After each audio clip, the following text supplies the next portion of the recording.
Bon, j'espère que vous allez bien. On se retrouve dans l'atelier qui est enfin propre pour une petite vidéo, puisque récemment j'ai terminé la salle de bain. D'ailleurs, je voudrais vous remercier parce que vos retours, vraiment, vous avez été super gentils, vous avez plutôt bien aimé cette série de vidéos. Et il y a énormément de commentaires qui reviennent en ce moment, qui concernent le nouvel atelier. On me demande aussi souvent de faire une sorte d'atelier tour, de vous montrer quelle machine j'utilise le plus. Donc comme l'atelier va bientôt disparaître, je me suis dit que c'était l'occasion de vous le montrer et en même temps de répondre à vos questions, parce qu'il y a beaucoup de personnes qui rejoignent la communauté, qui s'abonnent sur YouTube et sur les autres réseaux, et donc il y a énormément de questions qui se répètent. Déjà pour commencer, j'ai fait un énorme tri dans l'atelier parce que si vous avez suivi les dernières vidéos, c'était vraiment le bazar, je rangeais plus rien, je ne voyais plus rien, mes outils, tout était tombé. J'ai testé une petite configuration différente, vraiment depuis que j'ai l'atelier en 2021, j'ai essayé 15 configs différentes et là on va dire que c'est celle où j'ai le plus de place. Une des raisons pour lesquelles je change d'atelier, c'est parce que je n'ai plus du tout de place et qu'il y a énormément de machines qui se sont rajoutées depuis la construction de celui-là, donc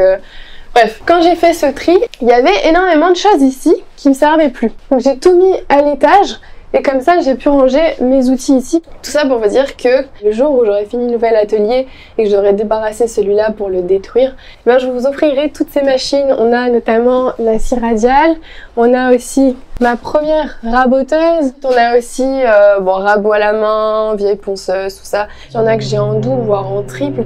Bon, c'est pas des machines Milwaukee, mais c'est des machines qui fonctionnent toujours. Et c'est des machines avec lesquelles j'ai commencé, qui m'ont vraiment servi pas mal de temps. Donc je me dis que ça serait pas mal de vous les offrir. Si parmi vous, il y a des bricoleurs occasionnels ou des gens qui n'ont pas forcément les moyens de s'acheter des outils neufs, bah, ça peut vous dépanner. Pas tout de suite, hein maman, pas tout de suite, tu vas attendre un petit peu parce que j'ai passé des mois à faire ta chambre, ta buanderie, ton dressing, ta salle de bain, et là on peut dire qu'on a quasiment fait plus de la moitié de la maison. Et donc il reste une autre pièce, c'est la cuisine et le salon qui est en gros une pièce qui sera complètement ouverte actuellement. C'est 3 petites pièces. La seule difficulté de cette pièce, c'est qu'il faut casser un mur porteur, donc pour ça je suis dépendante de mon père, mais une fois que ce sera fait, je pourrai avancer toute seule et ça ira assez vite. Mais ça n'arrivera pas tout de suite puisqu'avant j'ai décidé de me passer en priorité.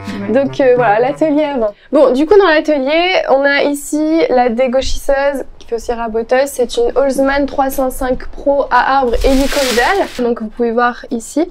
Donc là on a la table d'entrée, la table de sortie, ça fait à peu près 1,70 m. Moi j'en suis vraiment très contente. Bon après j'en ai jamais testé d'autres. Avant j'avais juste la petite raboteuse, donc pendant longtemps je vous ai montré, c'était trop chiant pour dégauchir. Je prenais une planche plane, je collais ma planche à dégauchir dessus, je la passais à la raboteuse. En plus l'ancienne raboteuse faisait un bruit, mais j'étais vraiment obligée de mettre un casque, alors que celle-ci, vraiment comparée à mes autres machines, elle fait peu de bruit. Valérie, où sont passés les petits yeux de la machine? J'ai complètement zappé. Il faudrait juste que je mette une bouche en fait, non? Bref, la dégo, quand il y aura le nouvel atelier, elle aura son coin vraiment pour elle, parce que quand je la mets en mode raboteuse, je suis obligée de lever les tables et en fait ça cogne dans la fenêtre, donc je suis obligée de la décaler, du coup j'ai plus de place. Et en plus ça fait 300 kg, donc c'est quand même pas léger à bouger. Pour des petits meubles, des petits assemblages, je dirais qu'il faudrait au moins avoir une scie circulaire ou une scie plongeante. Si vous avez le choix entre les deux, prenez une scie plongeante parce que j'ai les deux.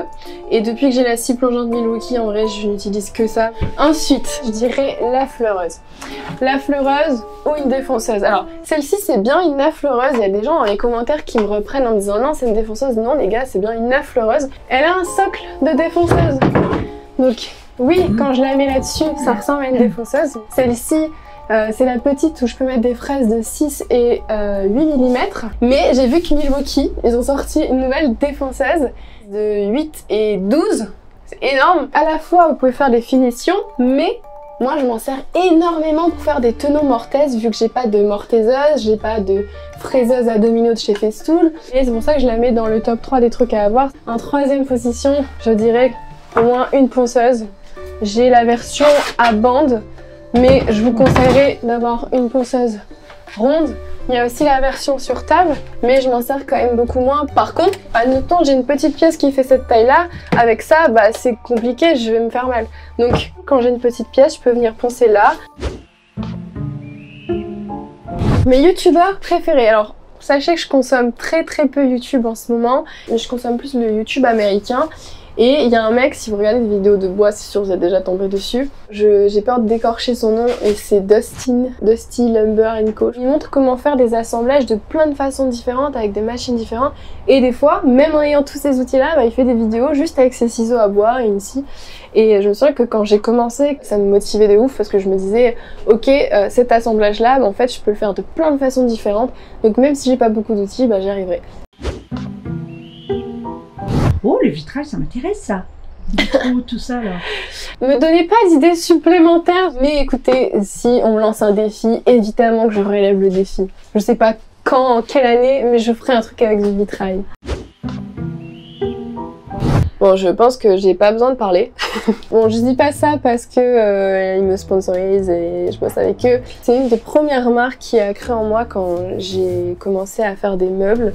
Et bah, je suis tellement contente que ce soit tombé sur eux parce que j'adore, tout simplement. J'en parle tellement de Milwaukee qu'il y a des gens qui me disent « Ah, le placement de produits déguisés !» Non, quand ils me demandent de vous en parler, vous voyez, c'est écrit collaboration commerciale, mais je vous en parle plein de fois sans que ce soit écrit et c'est pas un placement de produit déguisé, simplement je vous en parle parce que j'aime vraiment mes outils et que je les utilise au quotidien. Donc forcément vous les voyez dans toutes mes vidéos, mais c'est vraiment sincère, voilà, Milwaukee rouge comme le sang de la veine. Ici j'ai mis tous mes essentiels quotidiens, on va dire tout ce que j'utilise le plus, je les ai enlevés des boîtes. Et ici j'ai les boîtes avec les trucs que j'utilise moins, le perfo, le clair de charpente. Ici j'ai la lameleuse. J'ai aussi tout ce qui est métal, mon poste à souder. Le rangement n'est pas ouf, mais c'est le mieux que j'ai pu faire dans cet atelier. Mais en tout cas, dans le prochain atelier, il y aura tous les établis que je pourrais monter. Il y aura beaucoup de tiroirs, beaucoup de boîtes de rangement, ce genre de trucs. Donc j'ai hâte. Donc, ici on a du niangon. Ensuite, on a beaucoup d'écorce et d'aubier que j'ai gardé, des petits morceaux aussi. Ma perceuse colonne qu'un pote m'avait donnée, que j'utilise plus trop en ce moment, mais ça va pas tarder, j'en ai besoin pour une prochaine vidéo. Ensuite, là, on a tout ce qui est des patrons, des trucs pour faire des découpes. Petit éclair, à votre avis, qu'est-ce que je vais faire avec ça? Et on a ma nouvelle petite beauté. Donc comme je vous ai dit, j'en avais une avant, c'était une chez Pache, une filaire. Là c'est des batteries de 12 ampères. J'ai fait quelques coupes avec l'autre jour pour l'essayer et ça va tout seul. En plus là j'ai une lame avec 100 dents. Moi j'utilise souvent beaucoup de dents pour faire des petites coupes très précises. En montant la lame, j'ai remarqué un truc, c'est tout bête. Dans mon assiette à scie radiale, quand on change la lame, on a ça qui gêne. Et ben regarde, voilà, ça me gêne plus. Ah bah oui. C'est un détail, mais quand vous utilisez vos machines tous les jours, je peux vous dire que c'est un truc, ça fait la différence, quoi. Bon, évidemment, je peux régler dans les deux sens. Ici, ce petit détail qui change tout, qui permet de faire des coupes précises à 22,5 et ne pas juste se baser sur ces trucs-là. Mais alors, c'est pas le truc qui me plaît le plus dans cette machine. Elle a un petit détail ici, juste ici, regardez. Je découpe, je coupe. Voilà, c'est bien. C'est la fonctionnalité première de la machine, c'est on découpe. Mais quand j'ai vu qu'il y avait ça change tout. Pourquoi?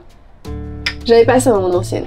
Je peux régler en fait ici la hauteur. Ça vient se bloquer. Et en fait en se bloquant là les amis, eh ben je peux faire des tenons. Oui, non. En fait, ça dépend de plein de choses. Si vous faites un meuble dans l'année, je vais pas vous dire acheter ces machines parce que c'est des machines qui sont professionnelles, qui sont évidemment un petit peu chères, mais qui sont dédiées à une utilisation quotidienne. Si vous achetez une Milwaukee pour la mettre au placard et vous en servir une fois dans l'année, honnêtement, bah oui, ça coûte cher de fabriquer un meuble du coup. Il faut aussi de la bonne colle, il faut des serre-joints. On se rend pas compte, mais ce qui coûte super cher aussi, c'est les serre-joints dormants. Dormants? Comme la belle? Je sais pas si les gens parlent niveau matériel ou niveau... Et puis elle achète du bois. Voilà. En tout cas, le bois en scierie, c'est pas si cher si vous trouvez une bonne scierie et des gens honnêtes avec vous. Alors moi, j'achète au détail, comme j'ai pas encore l'atelier, j'ai pas la place d'avoir un stock énorme. Et du coup, pour calculer le prix de la planche, ils calculent le cubage, donc ils font la longueur, la largeur et l'épaisseur. Si votre planche elle fait ça de large, il y a ça d'aubier et vous coupez, vous utilisez que ça. Mais en fait, vous payez super cher une planche où il y a énormément de matière que vous n'allez pas utiliser. Dans la scierie où je vais, ils sont super cool, ils me comptent pas l'aubier. Aussi, par exemple, si la planche est tordue ou si elle est large en bas et fine en haut, ils vont me compter au plus fin. Donc c'est vraiment sympa de leur part parce que je sais qu'il y a des scieries et des particuliers qui vendent des planches où ils vous font payer l'aubier, ils vous font payer l'écorce que vous allez jeter après, donc c'est vraiment pas cool quoi. Attends, je te passe l'iPhone, ok? Mon boîtier, c'est un Sony A7S3. L'objectif, c'est aussi un Sony, c'est un 24-105, ce qui me permet d'économiser un peu de temps parce que je suis à la fois derrière et devant la caméra. Donc déjà, toutes les 5 minutes, je suis obligée de m'arrêter pour aller changer le trépied de place. Donc si en plus de ça, il fallait que je change d'objectif pendant le tournage, trop la flemme. Donc bref, c'est un micro Rode classique. Le micro-cravate que j'ai là, c'est un Sony, mais c'est un enregistreur. Je l'ai acheté à l'époque où je filmais à l'iPhone, mais ce micro n'est pas connecté à la caméra, ce qui veut dire qu'au montage, il faut relier l'audio. Donc bref, j'ai commandé un nouveau micro-cravate qui, lui, par contre, sera connecté directement avec la caméra. Parce que ce micro-là, il est bien, mais quand je suis trop loin de la caméra, le son est pas ouf. Quand il y a des bruits parasites, c'est pas ouf. Donc voilà. Ensuite, dans mon setup, j'ai évidemment des lumières, sauf que j'utilise pas toujours dans l'atelier parce que j'ai pas la place de mettre d'autres trépieds. Et rien que pour ça, le nouvel atelier, ça va être incroyable. Ensuite, j'ai un slider, ce qui permet en fait de venir faire coulisser la caméra sur un rail tout seul. Mais encore une fois, j'utilise pas tout le temps parce que ça prend de la place. J'ai aussi des fonds. J'ai des fonds papier, un fond vert, des fonds beige qui me servent pour les plans de fin. Et en fait, ces fonds-là... Ouais, les fonds-là sont actuellement dans mon bureau. Je les accrocherai dans l'atelier. Ah oui, j'ai oublié de dire aussi, j'ai une caméra 360 qui sera trop bien, notamment pour la construction de l'atelier, parce que je pourrais par exemple la mettre au milieu de la pièce et vous verrez tout ce qui se passe autour. J'ai jamais répondu à cette question, mais au bout d'un moment, ça fait 4 ans que je suis sur les réseaux, ça fait 4 ans que tous les jours on me demande ça, que tous les jours on m'envoie des demandes de mariage en message privé. C'est bon les gars. Je vais vous raconter une petite histoire. Il y a 1 an, j'ai fabriqué une serre et quelqu'un m'a aidé à planter des graines dans cette serre et on n'a pas récolté que des légumes. Très peu de légumes d'ailleurs, mais beaucoup d'amour. Et du coup, à notre mariage, on veut que la salle de réception, ce soit une énorme serre dans ce genre-là. Vous voyez, comme ça, c'est un petit reminder, c'est un petit rappel à l'histoire.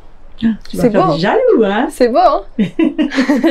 Bon, continuons le petit tour de l'atelier. Ici, du coup, on a beaucoup de serre-joints, ce qui est très utile quand vous faites des assemblages.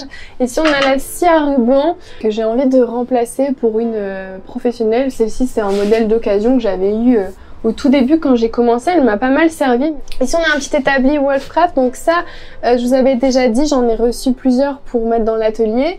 Et mon père en a aussi reçu plusieurs, hein. Il a de la chance celui-là. Là-bas on a un Porsche et du coup on avait la place de mettre des établis, et dans ces établis mon père a mis tout ce qui était mécanique, électricité, plomberie, tous les outils qui me servent à rien ici quoi en gros. Et j'ai mis aussi là-bas mes plateaux puisque ils font 3 mètres, ça rentre pas ici, donc voilà. Bon, c'est mon petit truc à bordel, hein. Évidemment pour l'instant le rangement est pas ouf. J'ai rangé un peu ça hier, tout ce qui est meuleuse droite, tous mes petits embouts, j'ai des petites boîtes Milwaukee et en fait bah ouais. J'ai jamais été démotivée pour créer un meuble, par contre pour la rénovation oui. Et pour être honnête avec vous, il y a une période en fin d'année où j'en pouvais plus. Bon, je sais pas si vous l'avez un petit peu vu parce que la salle de bain c'était 3 épisodes et les épisodes n'ont pas été publiés à la suite. En fait, entre temps, je m'arrêtais pour faire d'autres petites vidéos pour me faire un peu kiffer parce que quand je fabrique un meuble, quand j'ai terminé, je suis contente et j'ai envie de recommencer tout de suite. Alors que quand je termine une pièce, je suis contente, mais je recommencerai pas tout de suite. C'est ça la différence. J'ai commencé à plus être trop bien parce que j'étais frustrée de ne pas pouvoir venir dans l'atelier et juste un jour me dire ok, qu'est-ce que je fais aujourd'hui? Genre des fois je rentrais dans l'atelier pour aller chercher un outil et je voyais des chutes de bois et vraiment, moi mon inspi c'est ça, hein. Je vois un bout de bois et je suis en mode oh, je pourrais faire ça avec, mais je peux pas le faire parce qu'en fait mon agenda il est prévu des semaines à l'avance, c'est que je peux pas me permettre un jour d'arriver et de juste me faire kiffer et de faire un truc que j'ai envie de faire le jour même. J'étais frustrée aussi d'avoir lancé DIY Design en septembre et de ne pas avoir eu le temps de recréer des meubles pour vous les vendre et me concentrer là-dessus, qui est vraiment ce qui me passionne le plus. En fait, fin d'année, c'était à la fois une trop bonne période parce que j'avais beaucoup d'OP, j'avais beaucoup de demandes des marques et aussi les stats, ça allait super bien, c'est-à-dire que quand vous travaillez sur les réseaux, quand vous êtes présent sur YouTube, Insta, TikTok, Short, sur Snapchat aussi maintenant, quand l'algorithme est de votre côté et met vos vidéos en avant, et que votre communauté s'agrandit, il faut pas s'arrêter. C'est ce que j'ai fait, j'arrêtais pas pendant des mois, j'avais pas de week-end, j'avais pas de dimanche, pas de jour de repos, je voyais plus mes potes depuis des mois. La difficulté quand on a un contenu comme le mien, c'est que c'est compliqué d'être omniprésente sur toutes les plateformes et de publier tout le temps. Comme toutes les vidéos que je tourne, au mieux, les meubles ça me prend 3-4 jours, au pire la rénovation ça me prend des semaines. Vous doutez bien, c'est pas possible en tournant des semaines d'avoir une vidéo par semaine. Sur YouTube, l'idéal c'est que je poste une fois par semaine, mais sur les autres réseaux c'est encore plus que ça. À côté de ça, la fatigue s'accumulait. J'avais mon dos, mon nerf sciatique qui se réveillait, qui me titillait, y a rien qui va. Enfin de toute façon quand rien ne va, rien ne va. Hein. Genre, tout ça accumulé en fin d'année, j'ai eu un sentiment global de je suis jeune, je gagne bien ma vie, mais j'en profite pas. Aujourd'hui j'ai pas encore trouvé la meilleure des organisations, mais en tout cas je commence à prendre du temps pour moi, à m'imposer de me reposer. Donc début décembre, je suis partie à Athènes avec Lucas. On s'est fait un petit long week-end. Je suis partie rejoindre avec Lucas Dolores, ma meilleure amie que je n'ai pas vue depuis 3 mois. On n'a jamais été aussi longtemps séparés.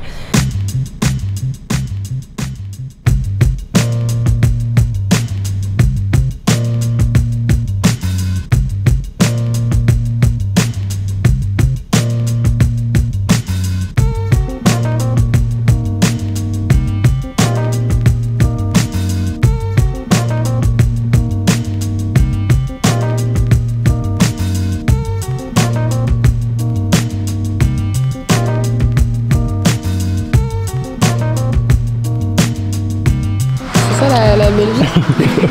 C'est chaud qu'on construise ça dans notre maison. Je sais pas si ce serait mis extérieur ou intérieur. Je pense que la première il faut l'extérieur. On est encore en train de parler de travail là. On en pense. C'est une calvitie ou pas les gars? Bon, laisse tes cheveux comme ça.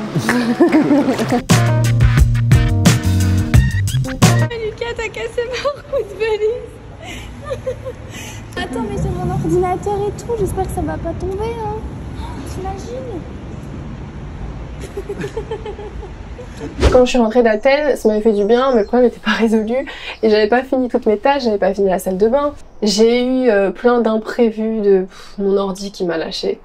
Mais par contre, j'ai commencé à prendre un peu de temps pour moi et à essayer de faire des petites créations que j'ai sorties uniquement en vertical.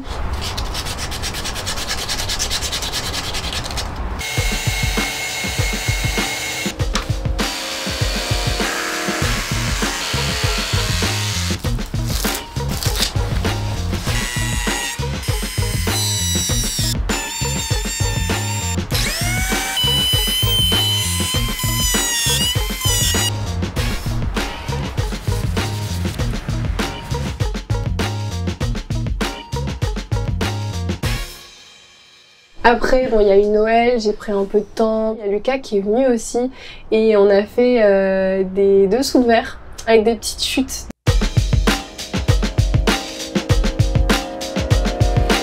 Je te donne pas de masque parce que là ça dure 5 minutes, hein, mais effectivement, en vrai, il faut en porter. Faut mettre les masques. Ouais. Mettez des masques les gars.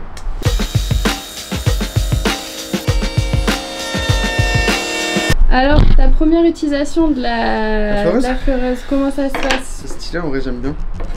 J'ai préparé une petite quantité de rubio et t'étales de sorte à ce que ça rentre bien partout, tu vois. Ok. Et puis après, à la fin, on essuiera le plus gros avec un chiffon. Tu vois la vraie couleur et tout, c'est vraiment trop beau là. Tu penses que c'est un truc qui pourrait plaire ça sur Zero Design? Ouais, je pense que c'est un petit truc qui pourrait plaire. Oh, la couleur, elle est folle. Ok, c'est bien mon préf lui. Bon, ça on voit bien que c'est de la récup. J'ai plein d'idées de petites créations à faire avec toutes mes chutes. Dites-moi si ça vous intéresserait d'avoir une vidéo YouTube qui compile genre 3-4 petites créations. Bon, c'est pas le meilleur conseil que je peux vous donner, mais j'ai souvent foncé tête baissée. Mais pour le bois en tout cas, j'utilise beaucoup mes livres. Il y a celui-ci, ils ont plein d'autres livres sur d'autres choses. Et celui-ci que j'aime beaucoup aussi. De toute façon aujourd'hui vous savez bien avec internet vous pouvez vraiment essayer de vous former seul. Il y a plein de vidéos, il y a plein de gens motivants, il y a plein de choses. Et je pense que c'est qu'une question de motivation et d'envie. Hein. Ouais. Écoutez, oui, Je vous en ai jamais trop parlé sur les réseaux, à part juste une fois je vous avais parlé d'un truc qui m'avait fait beaucoup rire, c'était des gens qui disaient que c'était pas possible que ce soit moi dans mes vidéos parce que j'avais des longs ongles, donc ils me pensaient pas capable de porter des parpaings, et ils disaient que c'était pas possible non plus parce que j'avais pas de cornes sur les mains. Mais en fin d'année, je sais pas, il y a une période où il y en avait pas beaucoup, du coup j'étais en mode... Ils ont disparu, et je sais plus quand c'était, début d'année, je reçois ce commentaire. Et du coup j'ai affiché ce commentaire en story Insta, j'ai vraiment eu des centaines de DM où vous étiez choqués, genre vous l'avez mais détruit, en vrai c'était assez drôle. Et en fait ça m'a rappelé que c'était vraiment pas ok quoi, enfin en fait j'en voyais tellement par période que limite j'étais habituée à ça. Genre ça me choquait plus de voir un commentaire pareil. Donc ça c'est une des questions aussi qui revient mais tout le temps. J'ai vraiment un parcours hyper atypique, donc je vais vous reprendre depuis le début. Déjà on m'a demandé mon âge, j'ai 24 ans, j'aurai 25 ans cette année. Quand j'étais au collège, à la fin c'est il faut choisir où est-ce que tu vas au lycée machin. Moi à l'époque j'avais beaucoup d'animaux et j'avais aussi une jument et je prévoyais de créer un élevage de chevaux de dressage. Rien à voir avec ce que je fais aujourd'hui. Et donc à la fin du collège, je décide d'aller dans une école d'équitation où ça se passait très bien. J'étais pour la première fois de ma vie première de classe. Mais à ce moment-là, j'ai eu une période de... Merde, je sais que j'ai toujours voulu faire ça, mais j'ai pas envie de faire que ça. Je décide d'arrêter. Je continue l'année à distance dans une école à Angers où on devait y aller une fois par trimestre avec mon père pour voir les profs. Mais c'était l'époque où les cours à distance n'étaient pas du tout connus, genre personne n'y croyait. Bon, moi non plus j'y croyais plus. Du coup je change de lycée l'année d'après pour faire un bac ES. Comme les cours étaient pas du tout pareils, la seconde dans l'école d'équitation et la seconde générale, j'ai dû redoubler. Je passe mon bac ES que j'obtiens avec mention, voilà, tout se passe bien. Et du coup à la fin, revient cette question de ok, tu fais quoi après, tu vois. Faut savoir qu'à l'époque, j'avais commencé le mannequinat, je crois que j'étais en première, je sais plus où j'étais mais j'avais 17 ans. En terminale, j'ai quasiment loupé la moitié des cours parce qu'à chaque fois, j'allais à Paris pour faire des castings. Ça devenait très frustrant de refuser pas mal de choses parce que il fallait quand même que je sois un minimum présente en cours. Et c'est pour ça qu'à la fin du lycée, quand on me posait la question de quelle école je veux faire après, j'ai dit ok les gars, moi j'arrête. C'était un peu délicat de s'amener, de dire à ses profs bon écoutez j'ai envie d'arrêter l'école. Ma prof avait été vraiment super cool et m'avait dit en vrai si t'y crois il faut tenter, c'est maintenant ou jamais. À côté de ça j'avais un CPE trop cool qui à chaque fois que j'allais prévenir mes absences il me demandait pour quel job c'était. Donc franchement pour ça j'ai vraiment eu beaucoup de chance.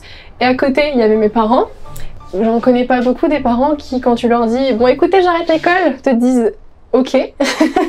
Bon tu m'as pas dit ok direct mais j'étais bien convaincue. Du coup j'ai fait que ça pendant je sais plus combien de temps, mais c'était jusqu'au Covid où du coup au Covid plus personne n'avait de job sauf mes parents. Mes parents travaillaient encore tous les deux pendant le Covid et donc c'est la période où on achète cette maison. Moi je me retrouve toute seule, j'ai plus de job, en plus j'avais une poussée de boutons, laisse tomber, c'était la fin de la carrière.